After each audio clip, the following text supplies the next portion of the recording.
السلام علیکم جی، کیسے ہیں آپ سب؟ امید ہے کہ سب ٹھیک ہوں گے اور اپنی فیملیز کے ساتھ سیف ہوں گے۔ الحمدللہ میں بھی بالکل ٹھیک ہوں۔ آپ سب کی سپورٹ اور دعاؤں کا بہت بہت شکریہ۔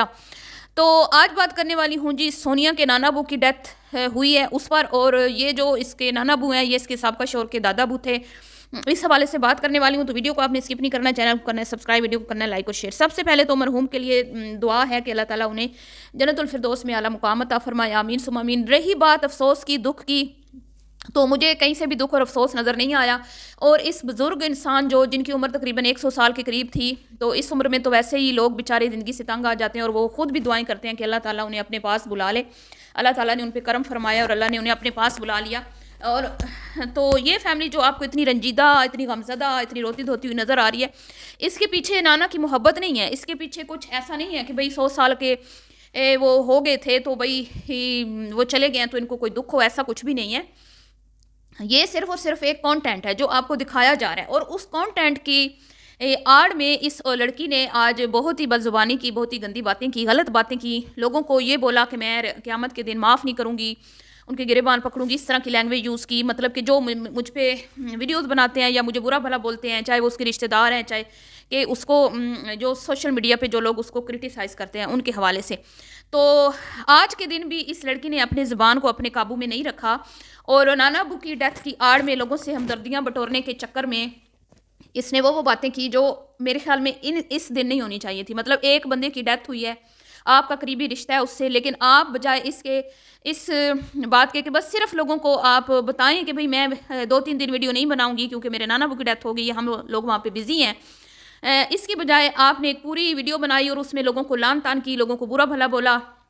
اور رشتے توڑنے والوں کو بھی اور باقی لوگوں کو بھی۔ تو سوال یہاں پہ یہ پیدا ہوتا ہے کہ آپ کتنی سی ستی سوتری ہیں؟ آپ کے ابا، آپ کے بہنوئی، آپ کی بہن نجمہ، آپ کی اماں نسیمہ، آپ لوگ کتنے اچھے ہیں وہ بھی سب کو پتہ ہے۔ جو آپ کے سابقہ فالورز ہیں جنہوں نے اب آپ کو دیکھنا چھوڑ دیا ہے، شاید یہ تو جتنے بھی لوگ ابھی جنہوں نے آپ کو سبسکرائب کیا ہے یہ سب کے سب نئے ہیں، جو تمہارے ماضی سے واقف نہیں ہیں، جو یہ سمجھتے ہیں کہ تم بڑی مظلوم ہو، تم بیچاری ہو، تمہارے ساتھ بہت ظلم ہوا ہے، ایک لڑکے نے تمہیں لوٹا، ٹھیک ہے، اب تمہاری کمائی پہ اپنا گھر بنایا، اس کے بعد تمہیں یوز کیا اور تمہیں چھوڑ دیا۔ تم نے یہی سٹوری سنائی ہے اپنے نیو فالورز کو، لیکن نیو فالورز یہ نہیں جانتے کہ تم ہی وہ لڑکی ہو جس کی وجہ سے جس کے بھائی کا گھر خراب ہوا تھا، ٹھیک ہے، اور وہ لڑکی بھی شاید تمہارے جیسی ہی تھی، لڑکی تو میں نہیں اس کو کہوں گی، عورت، کیونکہ اب تم بھی عورت ہو وہ بھی عورت، لڑکیوں کی لسٹ سے تو تم لوگ خارج ہو چکی ہو۔ تو تم ایسی نند تھی، میں کہتی ہوں کہ وہ نند جو ایک دن کی بھابھی کو بھی، جن نندوں نے شرمندہ کر دیا سب کے سامنے کہ بھائی صاحب جو ہیں وہ بھابھی کی سائڈ لے رہے ہیں، ہماری سائڈ نہیں لے رہے، تو وہ جو پرانی تھی اس کے ساتھ یہ لوگ کیا حشر کرتی ہوں گی، یہ تو اب آپ سوچ بھی نہیں سکتے۔ تو اس نے بھی ان سے تنگ آ کر ایک بہت ہی گھٹیا گندا ترین فیصلہ کیا تھا کسی کے ساتھ بھاگ کر شادی کرنے کا۔ اس کو لگا تھا کہ شاید ان کی چنگل سے میں آزاد ہو کر آگے کوئی میں خوشحال اور پرسکون زندگی جو ہے وہ میں حاصل کر پاؤں گی، تو ایسا تو ہوا نہیں، کیونکہ جو غلط کام ہوتے ہیں ان کے انجام بھی غلط ہوتے ہیں، اور غلط راستے پہ چلنے والے جو لوگ ہوتے ہیں وہ ہمیشہ ہی دھکے کھاتے رہتے ہیں۔ تو اس کے ساتھ تو بس جو ہونا تھا ہو گیا اور ہو رہا ہے، اور ابھی تک بھی ایک تو عزت تو ملیا میٹ ہوئی، لوگوں کی نظروں سے گری، لیکن ابھی تک بھی ذلیل و رسوا ہو رہی ہے۔ تو مطلب کہ پتہ نہیں اس نے اس گناہ کے علاوہ بھی کوئی اس بیچاری کی غلطی تھی، بیچاری تو خیر میں نہیں کہوں گی، لیکن جو ابھی تک بھی سن رہی ہے، اگر اس میں غیرت ہوتی نا تو وہ بھاگ کے گئی تھی، تو پھر سوشل میڈیا کا رخ نہ کرتی، نہ سوشل میڈیا کا رخ کرتی، نہ لوگوں کو پتہ ہوتا کہ وہ 4-3 بچوں کو چھوڑ کے بھاگی ہے، نہ اس پہ بات ہوتی، ٹھیک ہے۔ پھر بھی وہ ڈھیٹ آئی سوشل میڈیا پہ اور آ کے یہاں پہ اس نے بڑے رونے دھونے مچائے اور خود کو سچا ثابت کرنے کی ناکام کوشش کرتی رہی، جو کہ آج تک وہ خود کو سچا ثابت کر نہیں سکی، کیونکہ سچی تھی نہیں نا۔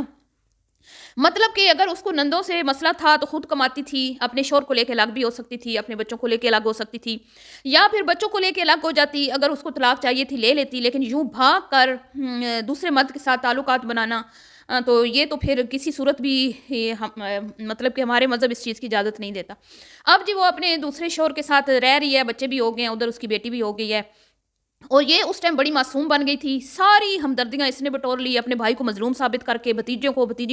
مظلوم ثابت کر کے، لیکن بعد میں جب اپنی شادی ہوئی تو خود بھی نبھا نہ سکی۔ اگر تمہارا شوہر اتنا ہی برا تھا تو تم نبھاتی رہتی نا، تم تو اچھی تھی نا، تمہارا شوہر برا تھا، ظالم تھا، تمہیں لوٹ رہا تھا، تو تمہارا بھائی بھی تو یہی کر رہا تھا تمہاری بھابھی کے ساتھ، اس کو بھی ہم کہتے ہیں نبھاتی رہتی، یا اپنے بچوں کو لے کے الگ ہو جاتی شوہر سے لیکن دوسری شادی نہ کرتی۔ تو پھر بھائی تو تم نے بھی نہیں نا، تالی تو دونوں ہاتھوں سے بجتی ہے. اگر تمہارا شوہر ایسا تھا تو تم بھی تو ایسی ہی نکلی نا. اب تم آ کے ماں باپ کے گھر میں بیٹھ کے ہمدردیاں بٹورتی ہو، اور جب تمہیں کرٹیسائز کیا جاتا ہے یہاں پہ تم بیٹھ کے لوگوں کو یہ میسج دیتی ہو کہ بھئی میں طلاق شدہ عورت ہوں، میرے سے بڑا میرے اوپر ظلم ہوا ہے، اور میں یہاں پہ ماں باپ کا گھر بنا رہی ہوں، بھائی کی شادی کر رہی ہوں، اور پھر سے وہی کہانی بھتیجی اور بھتیجا اور بھتیجیوں کی میں کفالت کر رہی ہوں وغیرہ وغیرہ. لیکن پس پردہ کیا چل رہا ہے، یہ یوٹیوب پہ جو تمہیں لوگ دیکھتے ہیں نا، انہیں شاید اس چیز کا اندازہ نہیں، شاید وہ تمہاری ریالٹی جانتے نہیں ہیں، اسی لیے جب بھی تم پہ ویڈیوز بنتی ہیں تو وہ آ کے تمہاری ہمدردی میں کامنٹس کرتے ہیں، کیونکہ جو تمہارے پرانے فالورز ہیں نا وہ تمہاری سارے کچے چٹھے جانتے تھے. اب نئی آڈینس ہے، اور یہ یوٹیوب دیکھنے والے لوگ ہیں، ٹک ٹاک یہ دیکھتے نہیں ہیں. اب ان کو کیا پتا کہ تمہارے اندر خانے کیا کیا کھاتے چل رہے ہیں، تم کس طرح ٹک ٹاک پر ایکٹیو ہو، وہاں پہ تمہاری کیا کیا ایکٹیویٹیز ہیں، کیا کیا کاروائیاں تم ڈالتی ہو، کیسے کیسے لوگوں کے ساتھ تم نے واٹس ایپ پہ رابطے بنا رکھے ہیں، اور ان سے تم پیسے بٹورتی ہو. اور اپنے گھر میں 3 چینل چلا رہی ہو. 3 چینل چلانے کے باوجود بھی تم لوگوں کے پیٹ نہیں بھرتے. تم لوگوں کو اتنی میں کہتی ہوں کہ غلط طریقے سے پیسے کمانے کی لت لگ چکی ہے کہ تم لوگوں نے لائبہ کا ستیہ ناش کر دیا ہے. اب میں آپ کو مثال دیتی ہوں. فاطمہ پاکستانی جب ٹک ٹاک پہ آئی تو لوگوں نے واویلا مچایا کہ چھوٹی بچی ہے، ٹک ٹاک بہت گندی چیز ہے، یہاں پہ یہ بیٹھے گی، طرح طرح کے لوگ اس سے باتیں کریں گے، ٹھیک ہے، اور ہو سکتا ہے کہ یہ مینٹلی جو ہے اس کو کوئی مطلب کہ دماغی مسائل بن جائیں اگر یہ وہ چیزیں جو ہے جو باتیں وہاں پہ ہوتی ہیں، جو سزا کے نام پہ جو گندی ترین پنشمنٹس دی جاتی ہیں، تو ان کی وجہ سے یہ لڑکی جو ہے اپنا نقصان نہ کر بیٹھے یا اس کا فیوچر نہ برباد ہو جائے، جس کی وجہ سے پاکستان میں بہت واویلا مچا کہ چھوٹی بچیوں کو ٹک ٹاک پہ نہیں بٹھانا چاہیے. تو فاطمہ پہ تو بڑی ویڈیوز بنی، ہم نے بھی بنائی، سب نے بنائی، ابھی تک لوگ بنا رہے ہیں، لیکن شاید لوگوں کو پتہ نہیں ہے کہ سونیا میڈم کے گھر سے بھی نابالغ بچیوں کو دھندے پر بٹھایا جاتا رہا ہے. اور شاید ابھی بھی بیٹھتی ہوں کیونکہ میں ٹک ٹاک پہ ایکٹیو نہیں ہوں، مجھے نہیں پتا. کچھ میری بہنیں ہیں جو ریاکشن بناتی ہیں اور وہ ان کو ایکسپوز کرتی ہیں، جو ان کی ویڈیوز بھی ٹک ٹاک سے اٹھا کے لگاتی ہیں اور وہ بالکل سچ کہتی ہیں. یہ محترمہ ٹک ٹاک پہ اس کا فیس اور ہے، یوٹیوب پہ اس کا چہرہ اور ہے، مطلب اس کے دو چہرے ہیں. لائبہ کو اس کنڈیشن میں لانے والی بھی یہی ہے. لائبہ بالکل ٹھیک ٹھاک تھی، لائبہ کو کوئی مسئلہ نہیں تھا، فزیکلی پوری فیملی میں بچیوں میں وہ سب سے زیادہ ہیلدی تھی، لیکن آج اس کا حشر کیا ہو گیا آپ کے سامنے ہے. پھر بھی آپ لوگ اتنے سادہ ہیں کہ آپ کو سمجھ نہیں آ رہی کہ یہ بندی پتہ نہیں اس نے اندر خانے کیا کیا کاروبار چلا رکھے ہیں، آپ کو نہیں پتا. سماویہ نابالغ ہے، اس کو انہوں نے ٹک ٹاک پہ بٹھایا. لائبہ نابالغ تھی، اس کو انہوں نے ٹک ٹاک پہ بٹھایا. اس کی ماں بوڑھی ہے، ساری رات وہ ٹک ٹاک پہ بیٹھتی تھی، نیند اس کو آ رہی ہوتی تھی، نیند سے وہ جھول رہی ہوتی تھی، اور وہ ٹک ٹاک جو ہے اس کو لائیو کو بند نہیں کرتی تھی. ایک دن لائیو میں ٹک ٹاک بیٹھے ہوئے لائبہ کو واش روم جانے کی اشد جو ہے وہ ضرورت تھی، لیکن اس کی ماں نے اس کو اٹھنے تک نہیں دیا کہ بھئی ابھی تو تمہیں لوگ لائک کر رہے ہیں، تمہیں لائکس مل رہے ہیں، اور تمہیں گفٹس جو ہیں وہ مل رہے ہیں، اور اگر تم چلی گئی تو یہ نہ ہو کہ یہ سلسلہ رک جائے. تو یہ ہے ان کے ریئل فیس. اب یہ ایک چھوٹی سی بچی کو بیاہ کر لے آئے ہیں اور دوسرے ہی دن انہوں نے اس کے ہاتھ میں ایک موبائل تھما دیا ہے. آپ لوگوں کو یہ نظر نہیں آتا کہ یہ مطلب کہ کس طرح اس طرح وہ چھوٹی سی بچی کے ہاتھ میں دوسرے دن موبائل تھما سکتے ہیں؟ کیا لالچ ہے ان کو؟ ہیں چینل تو ان کے پہلے بھی چل رہے ہیں. کیونکہ اس کی ماں اب تھک چکی ہے، اس کی ماں یہ سارا کچھ کر کر کے تھک چکی ہے. وہ خود اب ویڈیو میں نہیں آنا چاہتی، وہ چاہتی ہے کہ میری ذمہ داری کوئی اور نبھائے، یہ چینل کوئی اور چلائے. اور جیسے ہی وہ آئی ہے تو وہ چینل اس کو پوری ٹریننگ دے دی سونیا نے کہ بھئی یہ پکڑو، ویڈیو بناؤ اور اپنا گھر چلاؤ، چولہا جلاؤ، ٹھیک ہے. اور بھائی نکما نیلا دیلا صرف اور صرف مجرے دیکھنے کے لیے، ناچ گانے کرنے کے لیے، بس اس کا یہی کام ہے، اس کا اور کوئی کام نہیں ہے. تو انہوں نے پہلے ایک بندی کی زندگی برباد کی تھی، پھر اس کو گناہوں کی دلدل میں دھکیلا. ان کا بھی پورا گناہ ہے، یہ بھی پوری اس چیز میں شریک ہیں جس طرح کی وہ اب زندگی گزار رہی ہے نا.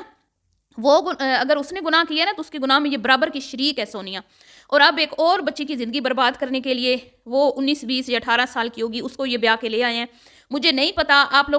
لوگ سوچیں نا کہ اتنی چھوٹی بچی کا رشتہ ایک اتنے بڑی عمر کے بندے کو لوگ کیسے دے سکتے ہیں؟ کوئی کیسے دے سکتا ہے جو 3 بچوں کا باپ ہے؟ اور آج جو نانا کی ڈیتھ کے اوپر ڈرامہ رچایا گیا،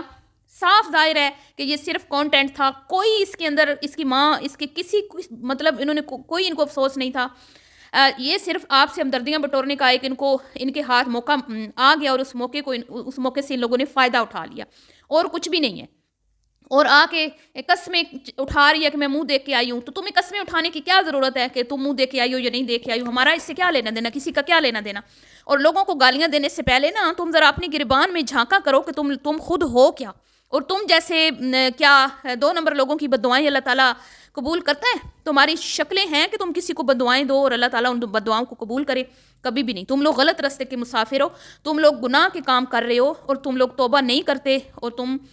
تمہیں رائے راست پہ جو لانا چاہتے ہیں ان لوگوں کو تم بد دعائیں دیتے ہو, اور مجھے نہیں لگتا کہ تمہاری بد دعائیں قبول ہوں گی, اور نہ ہی مجھے یہ لگتا ہے کہ تم کبھی سدھرو گی. مجھے یہی لگتا ہے کہ جس طرح تمہاری پہلی والی بھابھی نے اپنی زندگی برباد کی ہے نا, اپنے گلے میں جوتوں کا ہار پہنا ہے, 100 چھتر 100 پیاز کھائے ہیں, اپنا منہ کالا کیا ہے, اسی طرح تم نے بھی یہ کر کے ہی رہنا ہے. تو ملتی ہوں جی نیکسٹ ویڈیو میں, دعاؤں میں یاد رکھیے گا. ابھی کے لیے اتنا ہی, اللہ حافظ.